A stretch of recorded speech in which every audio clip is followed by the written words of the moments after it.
Cerpen Patah Hati berjudul Gagal PDKT, karya Helko Jilian, diceritakan langsung oleh penulisnya. Bagi beberapa orang, untuk lolos di tahap PDKT menuju pacaran adalah hal enteng seperti menyuci dengan sabun easy. Namun, bagi beberapa orang lainnya itu sangatlah sulit, sehingga menyebabkan populasi jomblo semakin berkembang tidak sehat. Apa itu pacaran?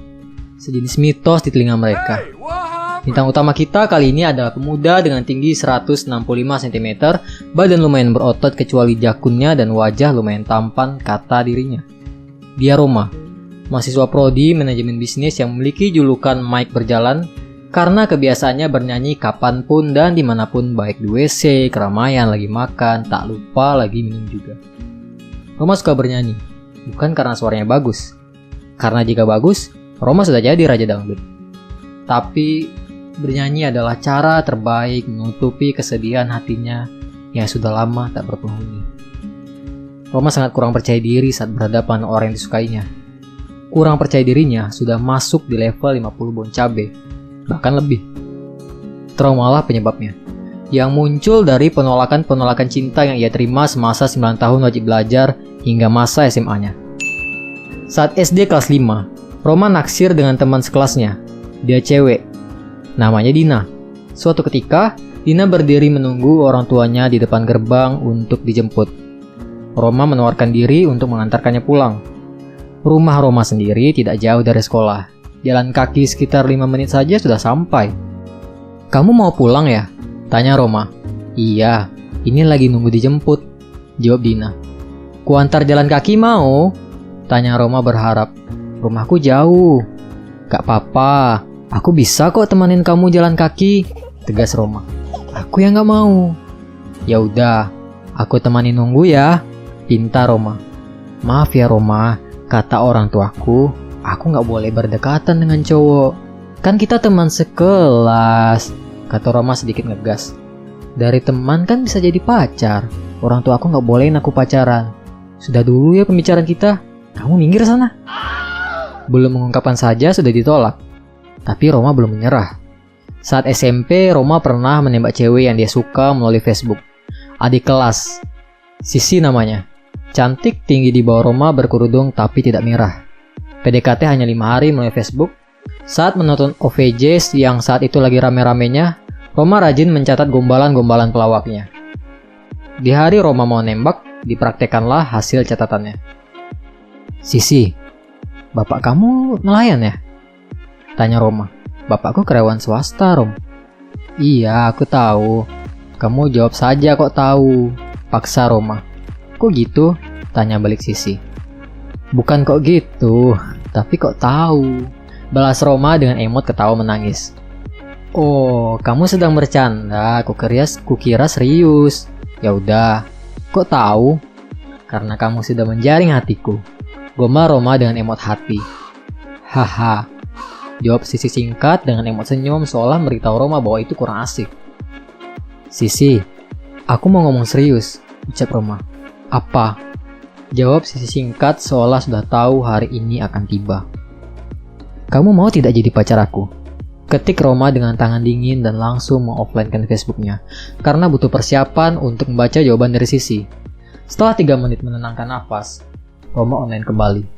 Dan ini jawaban Sisi. "Maaf ya Rom, hari ini aku sudah balikan sama mantan. Terima kasih sudah ada untukku yang sedih dalam kekosongan. Aku takut dia cemburu jika tahu kita pernah chattingan. Jadi, ini yang terakhir untuk kita. Terima kasih Roma, semoga kamu bisa menjaring hati wanita lain agar kamu juga bahagia." Itulah jawaban psikopat dari Sisi. Saking psikopatnya, Roma gak diberi kesempatan untuk membalas karena saat mau mengetik, keburu diblokir sama Sisi. Roma menangis sepanjang malam sambil memutar lagu Patah Hati The Massive, Cinta Ini Membunuhku. Di SMK, Roma menaruh hati kepada anak kepala sekolah, seangkatan dengannya tapi beda kelas. Roma sudah semakin dewasa, dia tidak lagi butuh gombalan bapak kamu. Kali ini Sira namanya. Anaknya heboh, sedikit tomboy. Roma selalu gagal mendekati Sira. Niatnya mau dekatin, malah dikerjain. Mulai dari minta nomor HP, tapi malah nomor bokapnya yang dikasih. Ngajak ketemuan, dijawab oke pas di lokasi tapi dianya nggak datang. Roma sebenarnya tahu Sira tidak suka dengannya. Roma terlalu termotivasi dengan kisah FTV bahwa benci bisa jadi cinta jika kita berusaha. "Sira, ini coklat untukmu," kata Roma di lapangan sekolah ketika kelas meeting diadakan. "Ini Roma uangnya." Sira malah bayar coklat tersebut. "Gak usah Sira, ini aku kasih untukmu," ucap Roma. "Gak apa-apa, aku ikhlas kasih uangnya untukmu," jawab Sira. "Tapi uangnya kurang," jawab Roma spontan. "Ya udah nih, aku balikin coklatnya," kata Sira. Hari itu, Roma meminta bantuan geng kelasnya untuk berkumpul di belakangnya guna menjadi saksi dalam penembakan hati Sira yang berujung tragedi. "Sira, aku tahu kamu jomblo," ucap Roma dengan suara keras. "Ya, aku juga tahu," jawab Sira. "Aku juga tahu kamu belum bisa menerimaku. Tapi di sini, aku memberi bukti bahwa aku siap menjadi lelakimu apapun yang terjadi. Aku akan selalu ada untukmu," kata Roma. "Tembak, tembak, tembak!" teriak teman-teman cowok sepergengan Roma. "Maukah kamu melepas status jomblomu untukku?" ucap Roma yang berlutut dengan memegang coklat yang dibalikin tadi. "Tolak, tolak, tolak!" teriak balasan dari teman sepergengan Sira. "Kamu gak peka, bodoh, atau keduanya? Aku tuh gak mau sama kamu. Kamu itu anaknya berisik, mengganggu, kamu seupai pula gayamu." Tanpa kata maaf, jawabannya tidak. Begitulah penolakan Sira seperti tokoh antagonis di FTV lain yang pernah ditonton Roma. Roma hancur dan trauma jangka panjang. Roma tak habis pikir atas waktu, usaha, dan materi yang digunakan untuk mendapatkan Sira. Malah tak ada satupun yang dihargai. Terkadang, apa yang kita upayakan bisa tidak dihargai jika diberikan ke orang yang salah. Di masa kuliah, Roma benar-benar menutup rapat hatinya. Bukan karena beralih menjadi homo, tapi karena belum bisa menerima penolakan jika memulai PDKT lagi. Hal yang dilakukan Roma saat dia tertarik sama cewek lain adalah dengan bernyanyi lagu Bob Marley, "No Woman No Cry." Roma memiliki teman sekelas yang akrab dengannya. Makhluk itu bernama Domi dan kini sedang jomblo dengan mantan total 9 orang. For your information, Domi adalah anak yang tampangnya di tengah antara ketampanan dan kejelekan. Berkat kelihayan dalam berbicara membuat Domi gampang memiliki pasangan, namun gampang juga kehilangan. Hari ini Rabu, hawa panas mentari berkolaborasi dengan hawa pengap kompor menambah keringat setiap mahasiswa. Bau tidak sedap muncul di setiap sudut dari kaos kaki, ketiak, bahkan kentut mode diam yang berbau tajam. Namun hal itu sudah seperti lifestyle di kampus Roma. Roma sedang duduk di kantin bersama Domi sambil ditemani bakwan dan tempe mendoan. Mereka membahas segala hal mulai dari politik, bola, sampai ngomongin perempuan di kampus. Masih trauma, bukan berarti membuat Roma enggan membahas perempuan. "Dom, kok lu bisa jadian sama cewek? Apalagi mantan lu ada 9 kan?" Roma penasaran. "Ya tampang gue lah." Domi berharap ketampanannya diakui. "Iya sih, tampang lu tampang hoki," jawab Roma tertawa. Tak lama, gadis itu pun muncul. Jalan menuju kantin dengan rambut yang diterbangkan angin. Cantik. Itulah deskripsi yang singkat dan tepat. "Wah, kembang kampus kita tuh." "Siapa Dom? Kok gue baru tahu?" tanya Roma. "Karena takdir jomblo abadimu sudah ditetapkan," jawab Domi tertawa setelahnya. "Siapa sih yang gak kenal dia? Anak kampus lain aja pada kenal. Anissa namanya. Mahasiswa baru jurusan akuntansi, anaknya tegas, murah senyum kalau disapa, asal jangan disapa dengan nama bokapnya. Menurut berita yang beredar sih dia lagi jomblo," penjelasan Domi.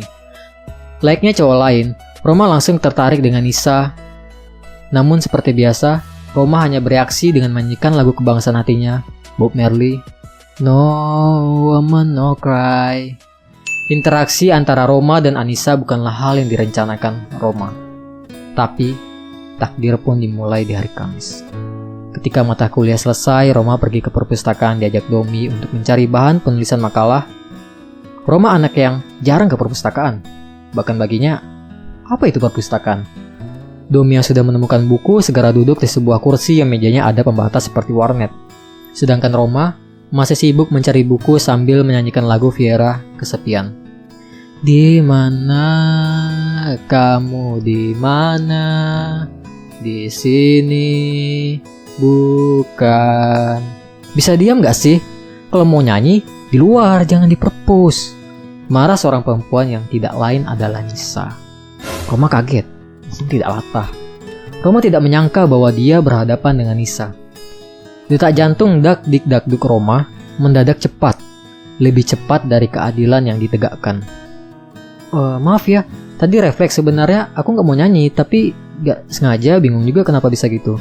Mungkin karena sudah kebiasaan, tapi nggak tahu juga, mungkin aku terbawa suasana, jadinya Roma malah memberi penjelasan panjang seperti sedang rap. Maklum, sudah lama tidak berinteraksi dengan cewek yang ditaksir. Apaan sih? Aku nggak mau tahu alibi kenapa kamu bisa nyanyi mendadak. Aku cuma mau FYI aja, biar yang lain gak keganggu.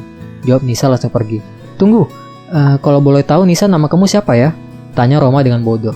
Nah tuh tahu, jawab Nisa. Lah iya, Roma mati kutu. Roma lanjut mencari buku dan tidak sengaja melihat ke lantai ada selembar lipatan kertas kecil yang berisi catatan akuntansi. Roma langsung berasumsi itu punya Nisa. Roma segera mencari keberadaan Nisa, tapi Nisa sudah tidak di perpus. Roma bergegas mencari sambil berjalan cepat, tapi tak secepat hoax yang menyebar. Di samping itu, Domi masih setia menunggu Roma mencari buku. Setengah jam mencari bukannya membuahkan hasil, malah membuahkan keringat. Karena kelelahan, Roma memutuskan pulang dan melupakan Domi yang sedang menunggu. Inilah chapter pertama gagal PDKT, lanjut ke chapter 2. Terima kasih. Sama-sama.